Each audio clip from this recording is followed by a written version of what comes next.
Good evening, everybody. Nick Thompson, the Gut Doctor here. I hope you're all very well out in gut land. What would we call it? I've missed you. It's been a very long time since we last got together, and I'm really looking forward to talking about puppies tonight. I've just got back from taking Bluebell for a long walk in the beautiful, I'm just looking out the window here, in the beautiful, beautiful evening sunshine. It really is a delight to be out there. I hope you've got good weather with you. We're just coming out of COVID, and it's almost stranger than being in the middle of COVID, don't you think? It's very, very strange, but pubs and restaurants are open from Saturday, so that's not going to be a bun fight, is it? So yeah, we're returning to normal. It's going to be a new normal, but and I think we can create something different out of it, and I'm kind of looking forward to it, but I'm feeling it's very strange going back into the real world, the normal world. So it's great to see you. Julie's here, Sammy here, Hunt is here, and Michelle is here. So great to see you guys. Do shout if you're there. Please do. If you've got questions, as ever, do let me know. Couple of announcements, just a few little things that I've discovered in the last 4 weeks. The first is Twinings do a really, really lovely turmeric tea, which might entertain and delight you. Okay, it's got a little bit of, I think, a bit of orange in it as well, but really, really fabulous. So that's been keeping me going for a while. And the other thing that I've really, and it's on a herbal theme, yeah, because we're all interested in herbs and health and what have you.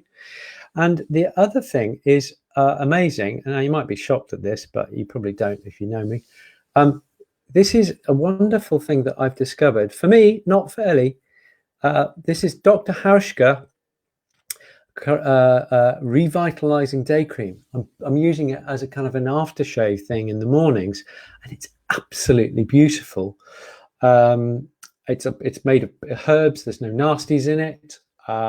It's not the cheapest thing in the world, but it goes for miles. I've had it for almost a month now, and I've only used a third. Actually, Ellie's using it as well. She's stealing it.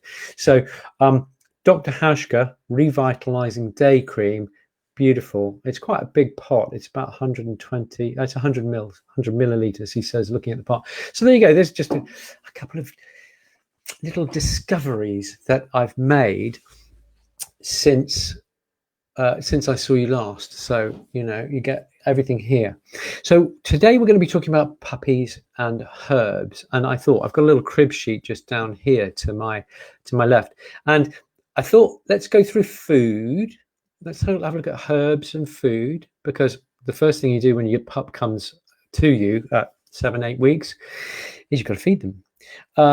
Then we're going to talk about worms. Okay. Then we're going to talk about fleas and ticks and how herbs can come into that conversation. Then quite a common question that I get is itching puppies. They're usually only mild itch, but itching nonetheless. And so I thought we'd just go through how can we use herbs, and what kind of just simple management can we use for itching puppies. And then diarrhea. Okay, diarrhea. I think with the average puppy, it's really quite common. When we had Bluebell, we didn't have any at all. And I think with the average raw fed, you know that I'm a big fan of raw feeding. Well, with raw fed pups, I think that we get less of those kind of problems. But diarrhea, nonetheless, they're so small that you have to get on top of diarrhea quite quickly. And finally, constipation. Just as the opposite, because you don't want your puppy getting bunged up. Okay, so starting at the top then, food and herbs. I think it's a really good idea whether you feed raw or cooked, or the punnets or pouches of wet food, or whether you feed tins or kibble, then I think we can add herbs to the puppy's food at any stage. And I would suggest you do it from day one. You're going to say, how much do I feed? So, okay, if you've got let's say an 8-week-old pup and they've just arrived, I would be feeding them maybe half a teaspoon per meal. They're going to be eating 4-5 times a day. So just a tiny bit, maybe even a quarter teaspoon. If they're really tiny little Chihuahua type tiny toy person, then even less than that perhaps, but just a little bit of herbs going in. And I would suggest what we do is put the herbs into the blender, a little bit of water, blend them up into a kind of a paste, and then mix that paste through the food. The other way that Bluebell and I thought on our walk this afternoon when we were working out what we were going to talk about was bone broth. Bone broths are really, really, really good for any dog at any stage of life, especially if they're off color or they're off their food or they're recovering from surgery, or a bitch with puppies or something like this.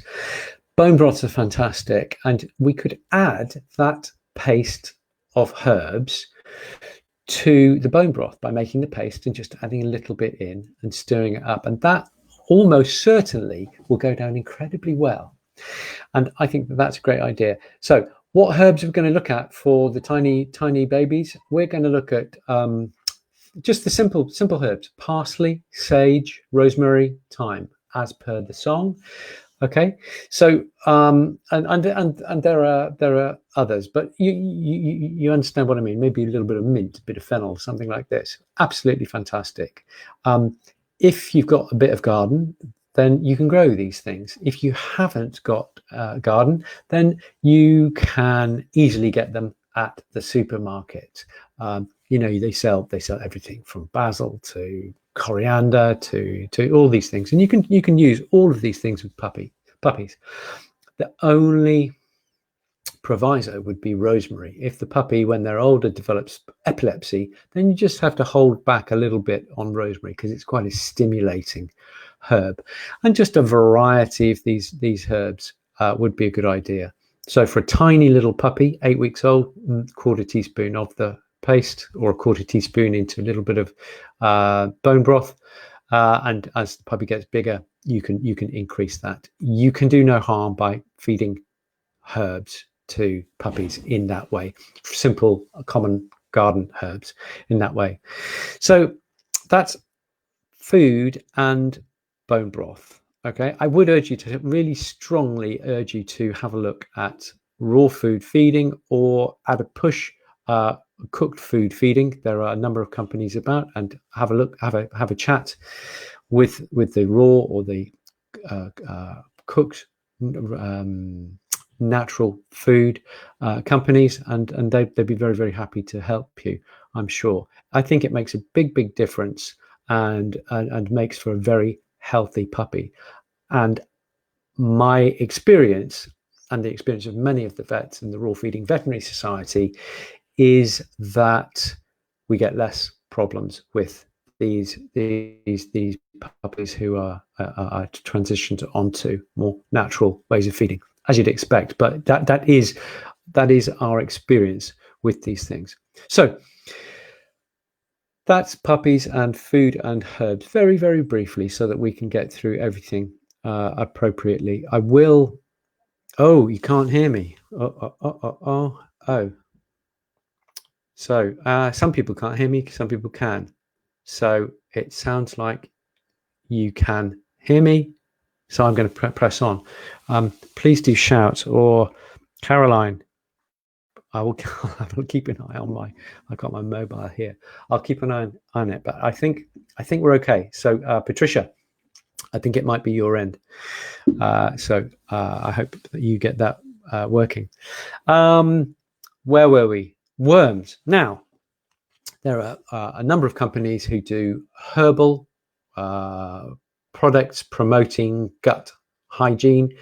You can't call them wormers because they're not licensed. Verm-X do a really nice product. Can't call it a wormer because it's not a licensed product. If you want a chemical wormer, you have to use the licensed product, which would be the Drontal Pluses or the Panicures or the Milbermaxes of this world. Okay, and you need to make a decision between the two.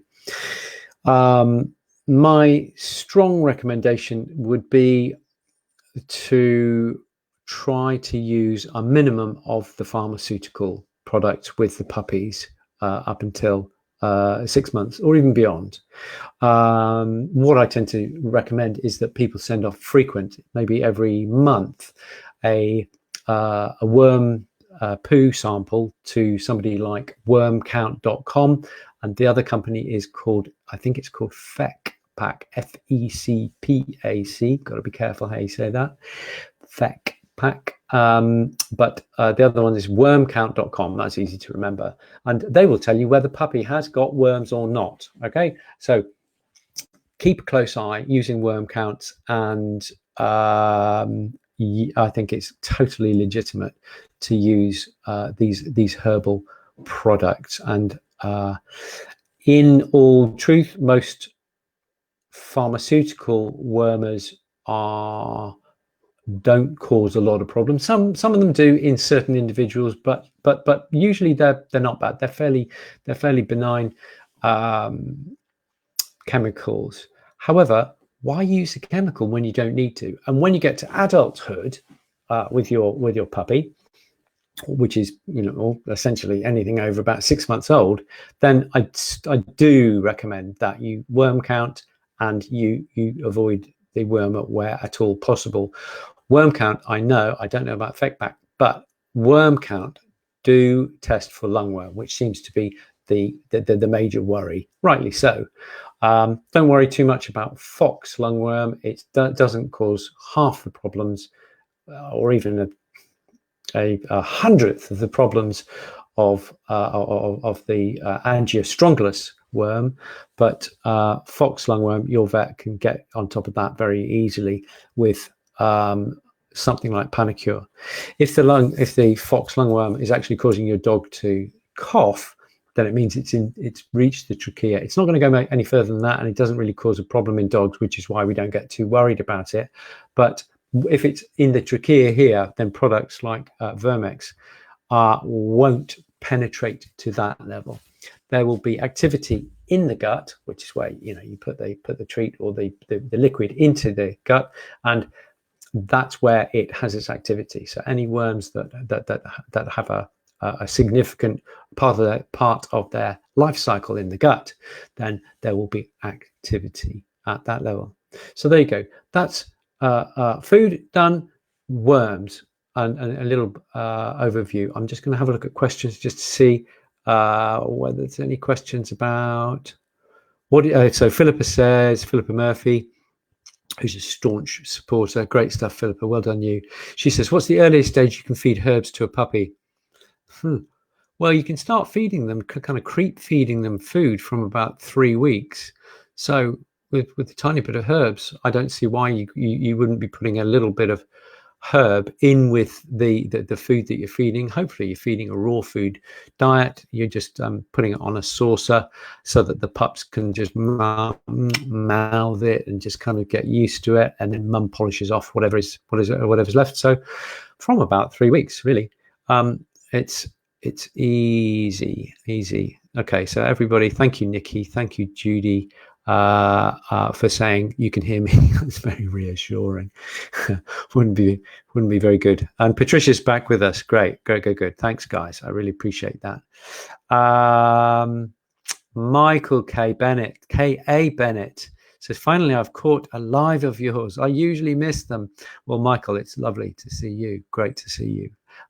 Please do ask some questions, Michael, if you have any questions. Surabi McKellen says, dried nettles and dried dandelion. Yeah, absolutely. These are great. And they're free. You don't need to buy them from Tesco's. You can get either dried or steamed nettles fabulous, full of potassium, among other things. And dandelion, wonderful for liver and kidney health. And, you know, I would suggest you put them in as part of that mix, and you use this similar sort of dosing regime in a 6-month-old pup. Let's do some dosing. So you've got a 6-month-old Chihuahua. You'd probably still be down at kind of 1/4 teaspoon per meal. But for a big labby or bigger shepherd, whatever it might be, that puppy would be up to probably a teaspoon, maybe a couple of teaspoons of the herb paste into the food. Fabulous. Fully knows, you know, it's with these common herbs, the toxicity potential is very, very, very low. Even with things like milk thistle and echinacea and things like that, you'd have to give pup a ton of these things before you got anywhere near toxicity. So kind of be very reassured, especially if you're kind of getting them from the garden. They're generally very reliable and very, very safe. If in doubt, contact a herbal vet. So I'm around, but there's lots of other herbal vets in the country. The people you need to talk to is the British Association of Herbal Vets, BAHV. Okay, if you just Google them, you'll go straight to the website. On that website, you'll be able to find the website and a find a vet. I've got colleagues up in Glasgow and throughout the country, so there should be somebody close to you. And if the COVID regulations continue, then we are allowed to do telephone consultations. So that's all good stuff. So thank you, Surabi. Let's talk about fleas and ticks. Verm, if it wasn't for that's the easiest one to see. If it wasn't for COVID, Verm-X would have a lovely product that you can put out, a herb product that you put into the feed. I've tried it, so I can speak with some authority on it. And it's a herb mix. You pop it into the food every day during the season, and it makes the dog less attractive to fleas and ticks. Happy days. Is it 100% reliable? No, it's not, because some dogs are very, very attractive to fleas and ticks. You know how if you're sitting out with friends of a summer evening, there'll be some people in the group who are getting bitten like mad with the mosquitoes and gnats and what have you. And some people in the group will be going, ha, ha, ha, I never get bitten at all. And it's to do with your microbiome, how many antibiotics you've had, which changes your skin bugs, but also to do with pheromones and what have you. And this is why fleas and ticks and and mosquitoes love some people and not others. And it's exactly the same with dogs. So if you've got a dog who's a real tick magnet, and you live in or walk in sheep country, tick country, and they are picking up, you're going to have to look at the pharmaceuticals, I'm afraid. Okay, because ticks are potentially nasty.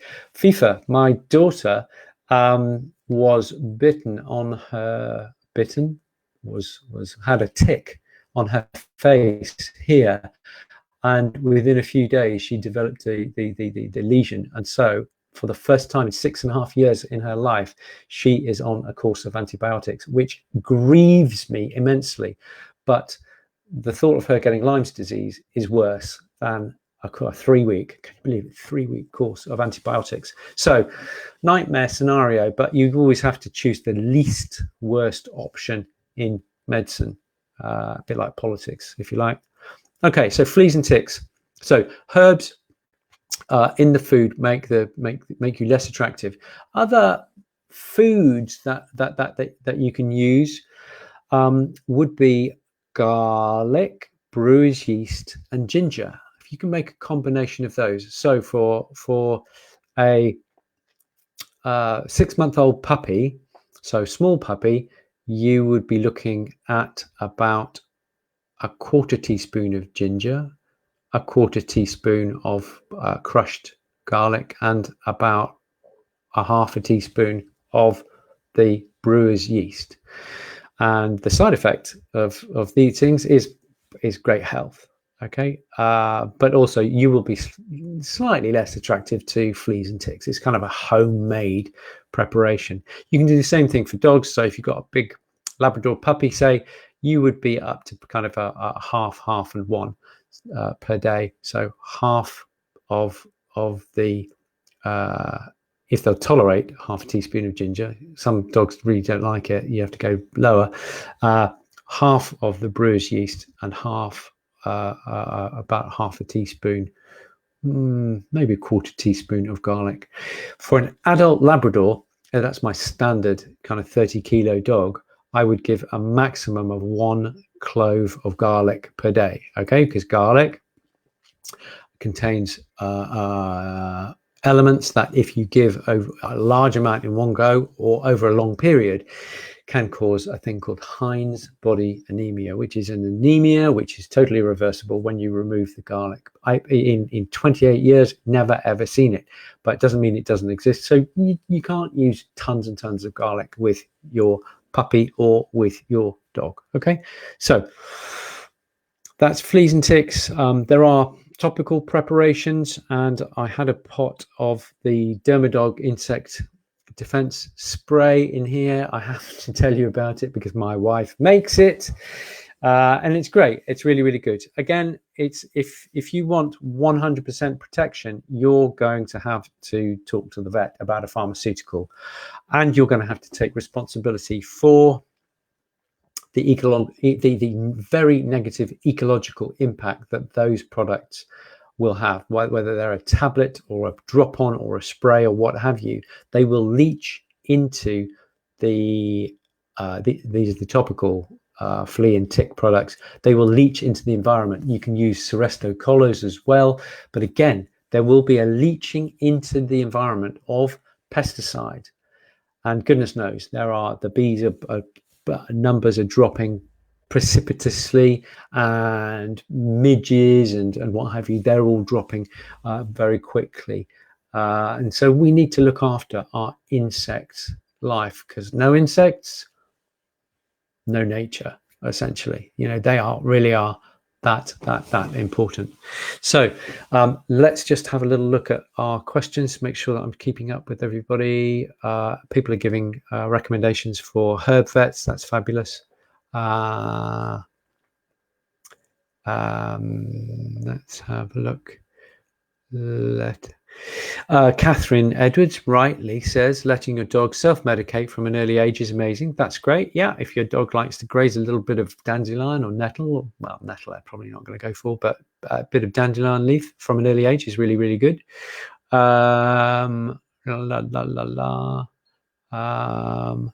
have a look. Nyana, who is an aromatherapist, says fenugreek as a repellent. Yeah, very much so. Fenugreek is, and as a spray, if you don't want to buy Dermadog insect defense spray or Cedarcide, which is a spray containing cedar oil, as does Dermadog, come to that. If you don't want to go there, then rose geranium is really one of the biggest oils against fleas and ticks.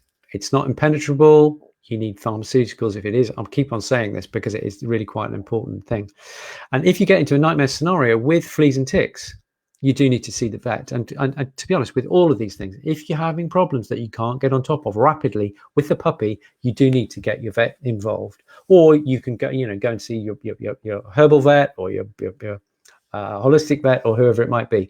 But puppies are so small, they can fall off a cliff, not literally. They can kind of go downhill very, very quickly. So they're pretty robust, but when they kind of give up the ghost, they can go very flat very quickly. So just a word to the wise. I'm sure most of you know this stuff, but I'm just going to emphasize it in case you're new to having puppies and you're listening to this specifically because you've got a puppy. I hope you are.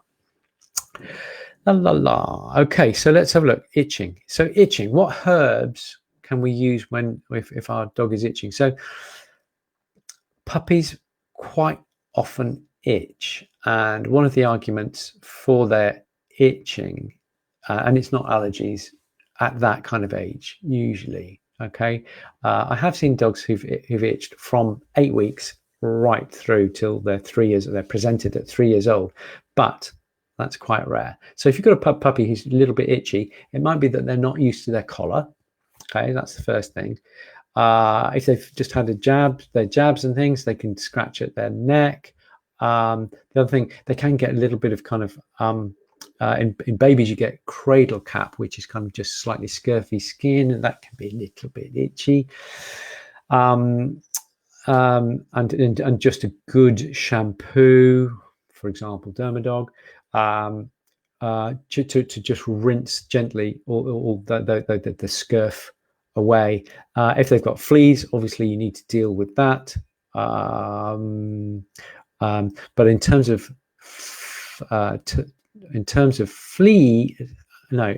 itching, I think we'd probably be using shampoos with essential oils to gently cleanse the skin.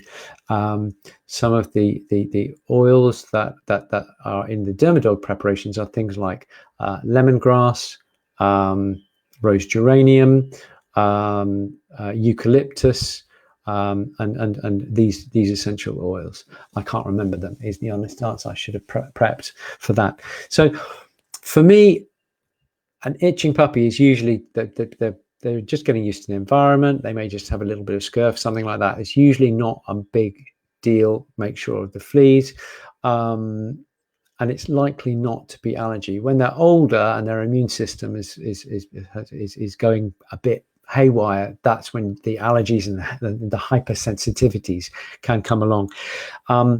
It can be food. So if you've got a puppy and you've done everything, their skin is gleaming and everything else, then just watch wheat, beef and chicken.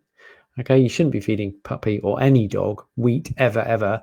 But beef and chicken sometimes can just give a little bit of an itch. So I think just knock those off for 2 to 4 weeks.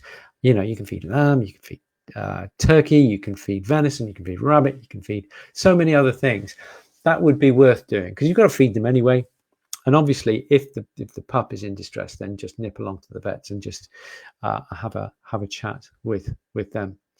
Okay, herbs, puppies, and diarrhea. Okay, so this is where the herbs really come into their own, and we would be thinking. So the first remedy for diarrhea is always, the first two are always.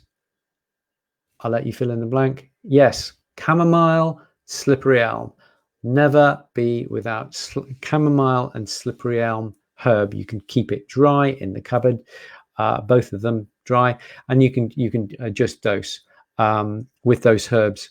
So for small puppy, just half a teaspoon of each into food. Mix it in. Chamomile is called Matricaria recutita, and they describe it as the mother of the gut. And it is a wonderful, soothing, nourishing, prebiotic herb that really should be your first call if you're looking to calm the gut. Aloe vera can be useful. Also, making teas of things like fennel. Okay, it can be very useful. Whether your puppy drinks it or not is another matter. But I think that they may well do. You can either leave it a bowl of cold tea, fennel tea next to the water bowl, or you can just pour a wee bit of fennel onto it. It's very, very, very soothing. Arthur, my son, who's now coming up to 8, when he was about 3 or 4 months, he had colic, and we used homeopathics and lycopodium, and we used fennel and the colic ceased immediately, never to return. And so that's how safe things like fennel are. You can just give a little bit. He wasn't even, he was still breastfeeding and what have you. So we just gave him a little bit of the fennel tea, and he was right as rain. And his gut's been good ever since. Okay, so diarrhea. Any other little bits and pieces? No, yeah, concentrate. Promise me you'll get in some chamomile and some slippery elm. You can use it yourself if you get a runny tummy. So it's just solid gold to have in the cupboard for these things, because it's, everything gets a little bit runny every now and again, and these are the first calls. Aloe vera, I wouldn't buy there's a pyramid selling company which I don't really like. I'm not going to mention them because I think they're slightly overpriced, but get some good quality human grade, food grade aloe vera, and that's really, really good. Talking of food grade, I forgot to mention when I was talking about fleas, when I was talking about the worms, diatomaceous earth. They're made of diatoms, so it's called diatomaceous earth. It's a very, very good natural worming product. I usually use it for 1 week per month, and you just put, depending on the size of the dog, between 1/2 and 2 teaspoons in the food each day, 1 week per month. So that's another trick. Sorry, I'm jumping about a little bit. Coming back down. So diarrhea, we've looked at herbs. Herbs and diarrhea go together beautifully, really beautifully. Things to promote good digestion you could put into your herb mix on a daily basis, for example, would be mint and fennel, as just simple caraways. Also, these are carminatives, and they will help to improve digestion, which is why you always get given either a mint imperial or an aniseed ball when you go to one of the lovely Indian restaurants and have good Indian food. Okay, and that's to help your food settle. Okay, good stuff. Yeah, herbs are all around us. Okay, last bit. Very simply, constipation is quite an easy fix. If your puppy is constipated, obviously, first of all, you've got to think, why is the puppy constipated? Are they getting too much bone? Are they not getting enough fiber? Are they not hydrated sufficiently? These kind of things.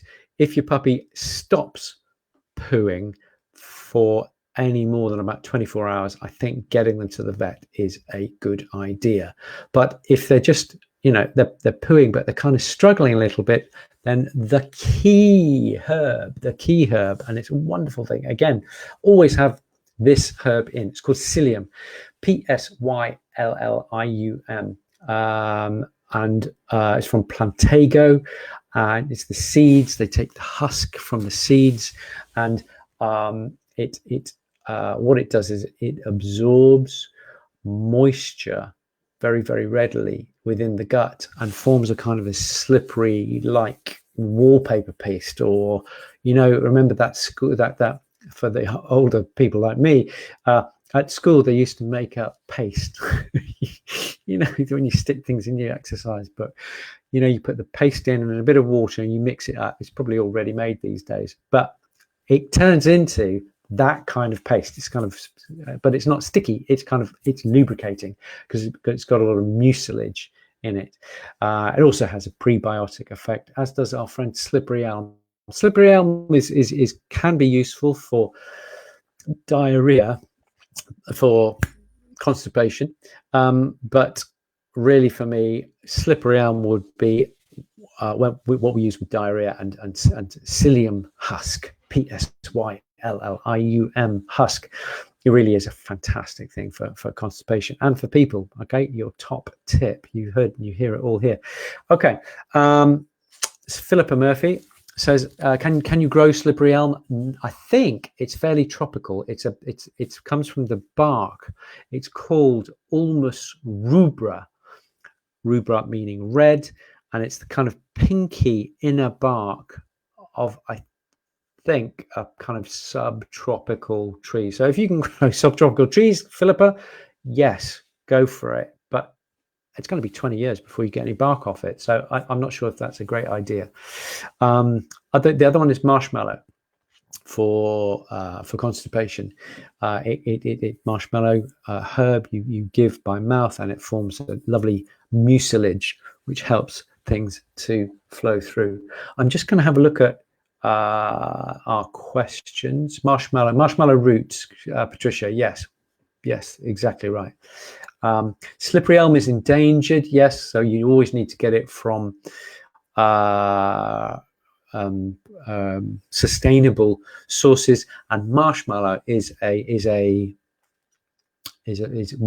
one that one can think as a replacement for it if you can't find it from a sustainable source. Gotta be sustainable. And to be honest, all your herbs should be the best you can possibly get hold of. Biodynamic if you can. We use Rutland Biodynamic, but they only sell to the profession. But I think it's worth looking hard. At least organic or wild crafted, sustainably wild crafted is a great thing to use. So let me get rid of my notes there so that I can put let's have a look. Laura, she said, this may sound daft. No, it's not daft. Is this stuff to buy for tea? Yeah, it is. What I sometimes do, Laura Foster, is I will say to people, okay, get a tea bag and empty it into the food and mix it in, or empty the tea bag into the herb mix before you blend, and off you go. It means you've got some chamomile in there. In fact, if you bear with me for 1 second, do you mind? It's probably highly unprofessional, but I've got a beautiful pot of chamomile, organic chamomile, which I'm going to run. Don't move. I'm just going into the kitchen to grab it. I'll be 1 second.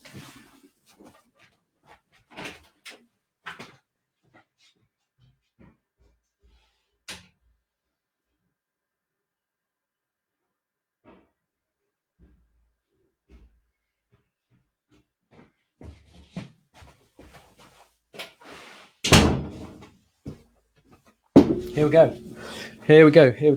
This is just fantastic. Now, again, I get this from Rutland, so it's organic and what have you. And we make tea. Okay. So Laura, this is for you. Hang on. Let's just take you off there. Right. So this is our lovely. Come on, look at those. Absolutely beautiful. And so what you do is it's absolutely beautiful stuff. And so you just put about that much. Whoops, you can't see. About that much. About. Can you see? No. You just put, I don't know, a teaspoon or so into a cup. Pour on hot water. Leave for 5 minutes, and Bob's your uncle. It's fantastic. If you like it bitty, I always eat the bits, and I sit there in the evening and drink tea and then eat the bits. And I think they're very good because they contain other things. But just from a mechanical point of view, they're very prebiotic. Your bugs love to eat them. Okay, so this is all good. And here's Lisa. Oh gosh, no, sorry. Let's just hide you there, Jasmine. Lisa was saying, I was just about to say the same thing. So yeah. So the reason I thought that was if you buy chamomile tea bags and use those for the feeding the dog, it's kind of expensive. Whereas you can buy those, you can buy about 1 kilo, which is a lot. It's about the size of a small pillow. 1 kilo for, I don't know, 10, 15 quid. Okay, so that's economics. But you can use the stuff from tea bag. There we go. There you go, Lisa. Let's take you out there. Okay, so last question. Jasmine says, my pug picked up a baby slug and spat it out. Should I treat chemically? Worried. Okay, well, to reassure you, if that slug was infected with the bad worm, it takes at least 1 month. It's actually, to the technical, it takes 1 to 3 months before you get any chance of getting any disease. I think if you're worried, yes, do worm with a pharmaceutical wormer that is effective against lungworm. I think would be the safest option, because otherwise you're just not going to sleep, are you? I was going to say, you know, do a worm count in a couple of weeks, because then you're within that safe zone. But you don't want to muck about.